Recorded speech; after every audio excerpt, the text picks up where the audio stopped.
Ini dia musuh bebuyutan Honda ADV lawan NMAX. Pilih yang mana? Kalau misalkan kalian punya duit 40 juta dan kalian pengen beli motor Big Matic, pasti jatuhnya pilihannya antara ADV atau NMAX, teman-teman. Nah, di video kali ini gua bakal sharing sama kalian dari sisi pengguna. Karena dua-duanya ini punya gua udah pakai dua-duanya berbulan-bulan. Yang ini udah 1000 km lebih, yang ini udah 3000 km lebih. Jadi di sini gue mau sharing sebagai pengguna langsung. Bukan cuma minjem seminggu doang, enggak. Ini adalah testimoni pengguna langsung ADV dan juga NMAX. Sebelum gue mulai, gue pengen kalian yang nonton, yang mungkin udah punya ADV 160 atau juga si NMAX, untuk sharing pengalaman kalian sebagai pengguna di kolom komentar di bawah. Tulis aja semua keluh kesah kalian, atau semua bagian positifnya, atau bagian yang rusak, atau apapun itu. Langsung aja tulis di kolom komen di bawah.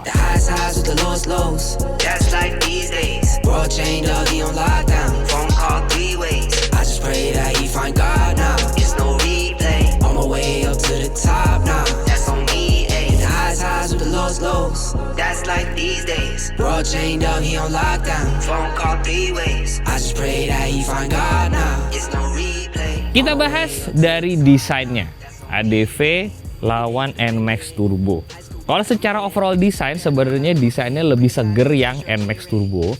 Karena ini dibanding NMAX sebelumnya perubahannya lumayan jauh nih teman-teman. Kalau ADV dibanding S150 ya kan, atau 160 yang sebelumnya ini, bedanya nggak gitu jauh. Jadi kalau secara kalian pilih looks mana nih yang baru, NMAX. Tapi ya, gua tidak bisa menyangkal kalau secara looks gantengan ADV teman-teman. Dia gagah banget, cowok banget, rugged banget. Dari yang kemarin 150 sampai yang sekarang, looksnya emang selalu gagah kalau ADV. NMAX itu lebih city touring lah ya, karena emang di grupnya Yamaha mereka tuh nggak ada saingan langsungnya nih ADV. Karena NMAX ini lebih ke arah city riding gitu ya. Jadi kalau dari desain, gue personally memang lebih suka si ADV-nya. Kalau kalian lebih suka yang mana? Bagaimana dengan mesinnya? Nah, ini juga biasanya menjadi konsiderasi utama ketika memilih motor, mana yang lebih bertenaga, mana yang lebih kenceng.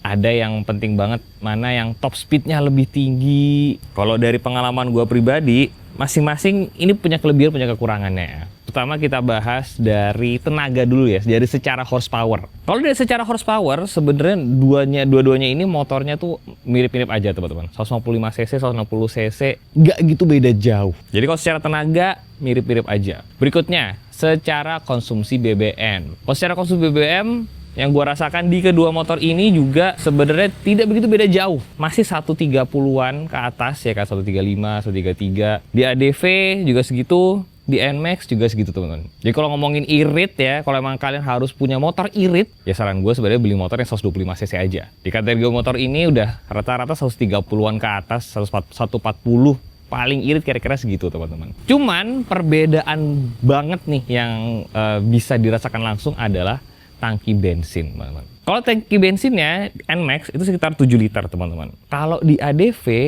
itu lebih besar, 1 liter sekitar 8 literan. Ini lumayan nih, 1 liter ya, itu bisa selisih kalau full tank. Misalkan full tank sama-sama konsumsi BBM-nya, berarti yang ini ADV itu bisa lebih jauh sekitar 30 sampai 40 km. Mungkin kalau misalkan di Jakarta gini yang banyak pom bensin gitu ya, nggak gitu ngaruh, teman-teman. Tapi kalau kalian lagi touring ya kan, atau di luar kota yang jarak antar pom bensinnya lumayan jauh, ini mungkin punya sedikit kemenangan nih. Karena dia bisa lebih jauh ridingnya sekitar 30 sampai 40 km. Masih berhubungan dengan mesin, karena kita mau ngomongin tentang akselerasi ya. Jadi ini berhubungan dengan CVT-nya. Kalau ngomongin dari CVT ya, dari tarikan gitu-gitu,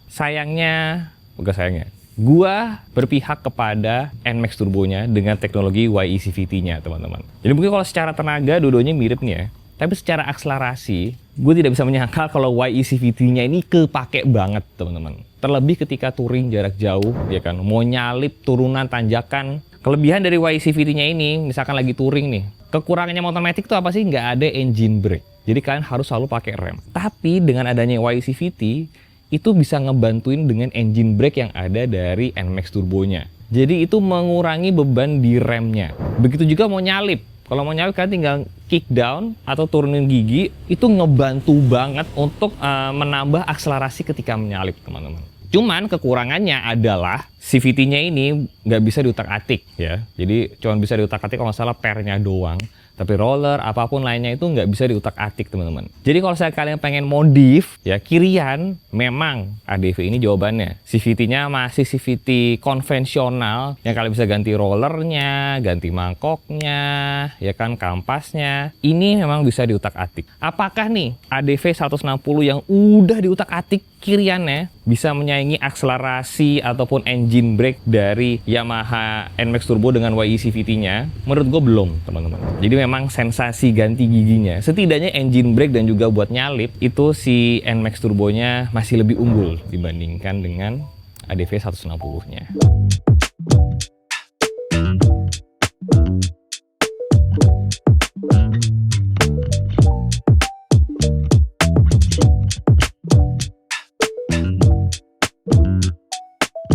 Masih berhubungan dengan mesin, sekarang kita coba nyalain lah ya dua-duanya. Dan kalian coba lihat langsung aja di spion biasanya.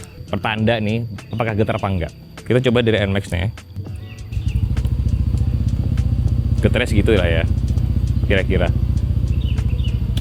Sekarang kita coba nyalain di ADV-nya. Tuh. Lebih getar, teman-teman. Jadi memang secara kehalusan motor secara overall ya, ini gue masih nggak tahu nih apakah dari mesin atau dari CVT-nya atau dari engine mounting-nya. Jadi kalau secara kehalusan di motor yang kerasa di handlebar, NMAX lebih halus dibandingkan ADV-nya. Ya, gue mungkin ADV-nya udah gue pakai terabasan apa, jadi akan lebih getar. Tapi ketika turun dari dealer pun standarnya ya, NMAX memang relatif lebih halus dibandingkan dengan ADV 160-nya, teman-teman. Tapi jujur gue masih mencoba mencari cara nih, kenapa sih gitu. Kalau kata Mas Rang, ADV 150, generasi mesin 150, karena engine mountingnya beda, itu katanya lebih halus dibandingkan 160. Apakah itu benar? Coba tulis di kolom komen di bawah, teman-teman. Sekarang kita bahas ergonomi dan juga kenyamanan. Poin penting ketika memilih motor nih, mana yang lebih nyaman. Sekarang kita pakai NMAX-nya dulu. Kalau dari posisi riding dulu aja ya, posisi ridingnya NMAX ini terasa lebih leluasa, atau opsi posisi kakinya ketika duduk itu lebih banyak dibandingkan ADV, teman-teman. Nah, tinggi gue 167 nih, posisi ridingnya kira-kira begini. Cukup santai, tapi kakinya di sininya itu bisa maju sampai sini atau bahkan bisa di atas sini kalau mau. Tuh, jadi kayak gue bisa selonjoran banget dengan posisi stang yang kira-kira di sini, teman-teman. Sekarang kita bandingin sama posisi duduknya ADV. Secara overall, ADV memang posisi duduknya pun itu lebih tinggi dibandingin NMAX. Jadi jarak dari jok sampai ke sini itu memang relatif lebih tinggi. Jadi kalau kalian lihat kaki gue tuh agak sedikit lebih turun dibandingkan tadi di NMAX-nya, teman-teman. Posisi kira-kira begini. Posisi kaki di sininya tidak seleluasa NMAX, teman-teman. Karena kalau di sini gue udah agak susah. Jadi secara floorboard, pijakan kaki, si NMAX-nya ini bagian sininya itu kayak lebih ke sini lagi nih. Lebih ke depan lagi. Jadi membuat posisi kakinya bisa lebih jauh lah. Nah, kalau kayak gini di ADV-nya kurang. Tapi berhubungan dengan ergonomi juga, kelebihannya ADV adalah kalian bisa ganti stang. Jadi misalkan dirasa, oh kurang deket, atau kurang jauh, atau kurang bengkok, apapun itu, kalian bisa ganti stangnya. Karena ADV, dia terekspos nih di sini. NMAX, kalian nggak bisa ngotak-ngatik posisi stangnya. Jadi, ini plus minus nih. ADV, posisinya mungkin tidak seleluasa NMAX, tapi bisa diutak-atik stangnya. Jadi bagian atasnya bisa diutak-atik. NMAX lebih leluasa bagian kaki-kakinya, tapi stangnya fix. Jadi ini silahkan kembali ke preferensi kalian. Ini agak susah nih nentuin mana yang lebih nyaman nih.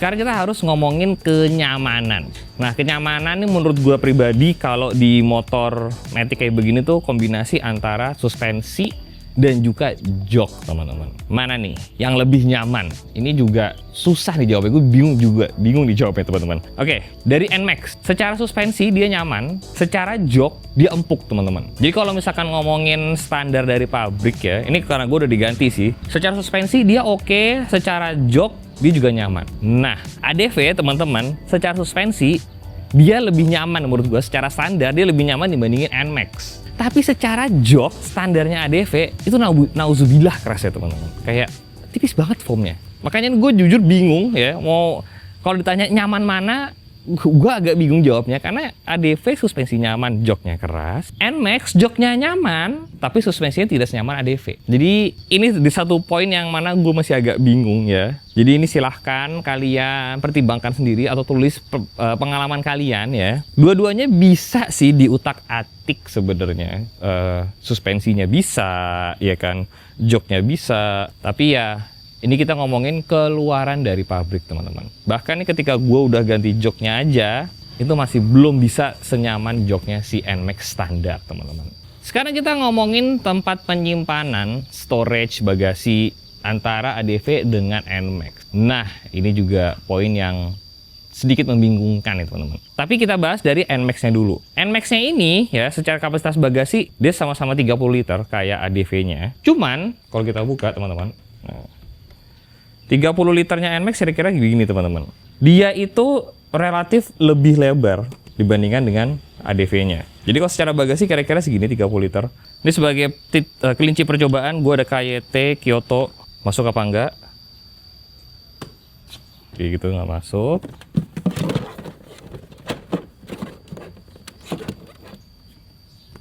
Nggak masuk. Jadi ya, kalau helm beginian nggak ada yang masuk ya, kecuali begini nggak masuk juga. Jadi nggak ada yang masuk ini. Iya, nggak ada yang masuk. Oke, bagaimana dengan kapasitas bagasi di depan teman-teman? Nah ini kelebihannya NMAX nya dan juga kelebihannya keluarga Yamaha overall, karena mereka kuncinya itu di tengah teman-teman, sehingga kiri dan kanannya itu bisa jadi tempat untuk penyimpanan. Di sebelah sini itu tuh penyimpanannya gede banget, terus ada USB-C juga di situ. Ini Corkcicle yang 475 mili ya. Ini lumayan gede. Itu bisa gue masukin ke sini, teman-teman. Masuk ke situ full. Terus di sebelah sini ada tempat buat naruh HP. Ya nggak gitu gede lah, tapi cukup aja di situ. Jadi kalau secara tempat penyimpanan mau bawa botol minum kayak apa, di depan sini NMAX-nya lebih banyak tempat penyimpanannya teman-teman. Kita ngomongin bagasinya ADV sekarang. Ini dua-duanya teman-teman sama-sama 30 liter nih. Tapi memang ADV itu lebih panjang. Jadi kita udah pakai meteran baju. Maaf ya sayang. Kita coba ukur dari depan sini. 67-an lah ya. 67, 68 tuh. Ya dari depan. Bagaimana dengan NMAX? Dari depan tuh jauh tuh. Ini cuma 52. Berarti selisihnya hampir 16 cm bedanya. Jadi beda panjangnya itu 16 cm teman-teman. ADV lebih panjang. Bagaimana dengan dalamnya? Ini agak susah nih ngukur ini. Tapi sih feeling gua dalamnya ADV itu emang cuman paling 29, 29, 28, 29, 30 cm paling dalamnya. ADV kalau dari titik paling bawah sampai atas bisa 30, 31. Tuh, 30-an. Jadi kita panjang, ADV menang secara dalam, NMAX menang sedikit secara lebar sekarang. Titik paling lebar sini lah kira-kira ya. 30 setengah ya. 32. Jadi kalau secara lebar beda tipis, tapi secara panjang ADV-nya jauh lebih panjang teman-teman. Tapi apakah artinya kemudian helm bisa masuk? Kita pakai helm yang sama, KYT Kyoto 2. Kita coba ya. Kalau gua paksa bisa nih. Kalau gua paksa. Sama-sama nggak masuk. Jadi kalau secara bagasi dua-duanya nggak masuk juga helm ya teman-teman. Tapi kalau mau ngomongin banyak mana nih, ini kayak bisa di lebih panjang nih, bahkan kalau kalian bisa kasih partisi ini juga lebih banyak. Kelebihan lainnya lagi adalah di Honda itu ada dua tempat, jadi ini bisa naruh di sini juga bisa kalau mau tuh. Jadi ada dua tempat lah buat cantolan-cantolan gitu teman-teman, ya kan. Nah sedangkan kalau di Yamaha sama sekali nggak ada buat tempat cantolan, ya kan. Dua-duanya sama-sama berhenti, enggak. Sebenarnya ini berhenti sih. Sebenarnya ini berhenti, cuman karena ini gue berat banget. Cuman gue bisa sampai sini. Di Yamaha gue cuma bisa segini doang. Jadi kalian bisa lihat bedanya, ini bisa sampai depan. Ini cuma sampai segini doang. Kadang-kadang kepake aja nih. Beda jauh, ini kepake buat ngambil sesuatu lah teman-teman. Jadi secara bagasi kalian sudah tahu sendiri bedanya, mana yang lebih lebar, ya kan, mana yang lebih lega. Kekurangannya ADV adalah memang di depan bagasi cuma satu, sini doang. Udah cuma satu, nggak gitu gede. Chargeran ada sih di sini, USB-C, cuman ya udah segini doang. Botol minum nggak masuk, HP sama dompet masih bisa. Jadi ngaruh nggak sih sebenarnya ada tepat di depan situ? Ngaruhnya adalah case yang paling gue sering rasakan adalah ketika mau bayar parkir. Misalkan nih, kalian mau naro dompet apa sementara gitu ya, taruh di depan, ya kan, buat ngetap atau buat apa, ngambil karcis apa, itu jauh lebih gampang ada di NMAX-nya. Karena bisa nyemplungin sebentar lah, setidaknya dompet, handphone, bisa dicemplungin sebentar di situ setelah ngambil kartu, setelah apa ke sini. Kalau di ADV, prosesnya lumayan ribet, lebih ribet lah. Jadi mungkin kalau di ADV, saran gua emang pakai tas yang ada di sini nih teman-teman. Nah, solusinya adalah pakai tas kayak begini nih dari Tracker. Modelnya Misano. Jadi ini tas yang bisa kalian taruh di sini teman-teman. Nah, bisa di sini. Kalian taruhin di sini. Nah, tada. Jujur ketika kemarin touring ke Bromo pakai ini enak banget. Dalamannya lumayan lega.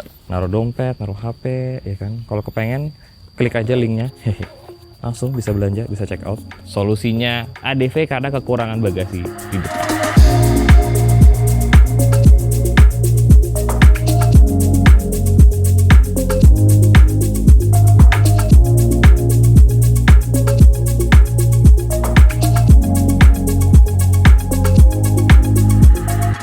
Sekarang kita ngomongin fitur. Nah, fitur terlebih adalah fitur layarnya nih. Nah, walaupun ini agak sedikit kurang apple to apple karena yang punya gue adalah ADV 160 yang biasa, sedangkan yang ini NMAX Turbo. Jadi kalau mau bandingin sebenarnya NMAX Turbo dengan ADV yang udah road sync.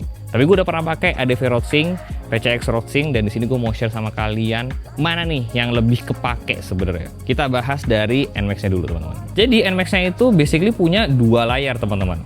Layar di atas, negatif display, dan di bawah yang memang TFT berlayar teman-teman. Kelebihannya apa dengan dua layar ini? Yamaha NMAX Turbo tuh punya istilahnya tanah yang lebih luas dibandingkan dengan yang ada di Honda teman-teman.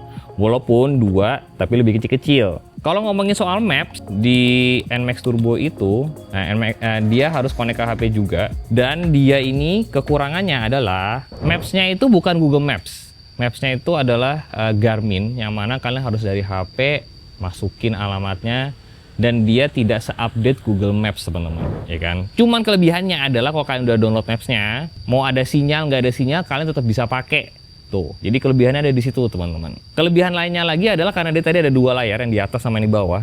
Jadi mau di bawah ini lagi muter lagu kayak maps kayak setting apa, bensin yang paling atas tadi, odometer sama speed itu akan selalu ada di atas, dan posisi selalu sama, ukurannya selalu sama, nggak akan pernah berubah. Tapi dari pengalaman gua pakai ini, sebenarnya gua kepake banget buat ganti-ganti lagu nih, karena bisa lihat lagunya dari sini dan sebagainya. Cuman kekurangannya adalah lumayan sering susah connect teman-teman.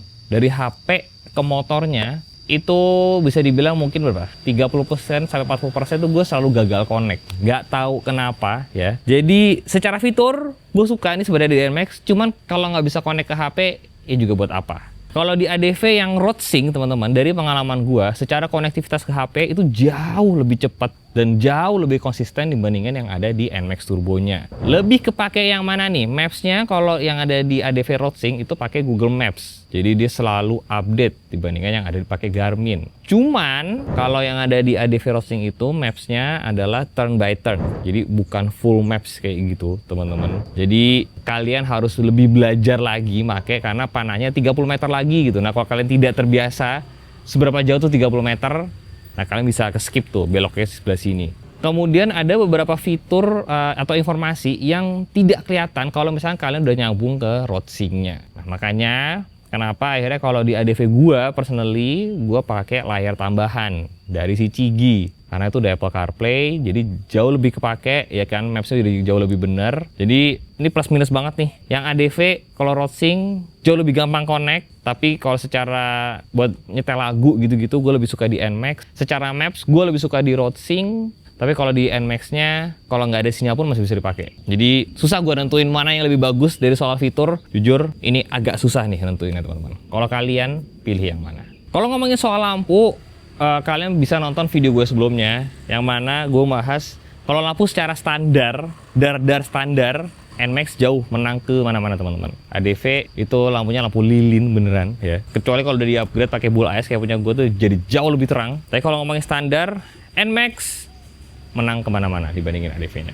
Bagaimana soal pengereman teman-teman? Pengereman kalau ngomongin secara standar, dar ya, NMAX-nya sedikit lebih enak dibandingkan dengan ADV 160 yang basic kayak punya gua. Kalau kalian punya ADV ya, bagi yang CBS, pasti kalian paham apa yang gue maksud. Kalau mau mengobati feel kekurangan dari feel CBS, sebenarnya nggak usah sampai ganti kayak punya gua semua kayak gitu. Cuman tinggal bawa aja ke MJ, bilang ke Masrang atau timnya Masrang, Demong kayak Jarot kayak gitu.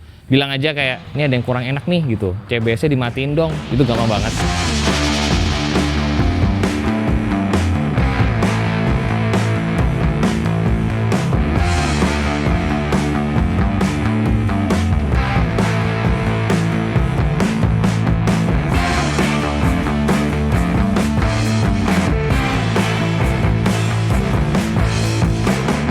Jadi itu tadi teman-teman perbandingan dari gua secara user ya, secara pemilik dari NMAX Turbo dan ADV 160. Jujur, bingung banget. Kayak kemarin banget teman gua itu nanya, jadi mending mana Dim? Gue beli NMAX Turbo atau ADV? Gue bingung jawabnya karena masing-masing itu punya kelebihannya. Kalau mau ngejar performance gitu kan, standar ya mungkin ini. Tapi kalau suka ngutak-ngatik ya mungkin ini gitu. Jadi jujur baik lagi ini ke kebutuhan kalian ya. Harganya juga mirip ya kan. Jujur ini susah banget nih. Jadi tapi di sini tadi gue udah jelasin semua kekurangan kelebihan. Sekarang tinggal baik lagi ke kalian mana nih ya kan faktor-faktor tadi yang menjadi prioritas kalian. Apakah kenyamanan, apakah performance, apakah bagasi, apakah modifikasinya. Tinggal kalian ranking aja ya. Gue udah jelasin semuanya tadi di video ini. Sekarang kalau menurut kalian, kalian akan pilih yang mana? Jangan lupa di like, jangan lupa subscribe. Saya Sevi Jalan. See you next video guys. Bye bye.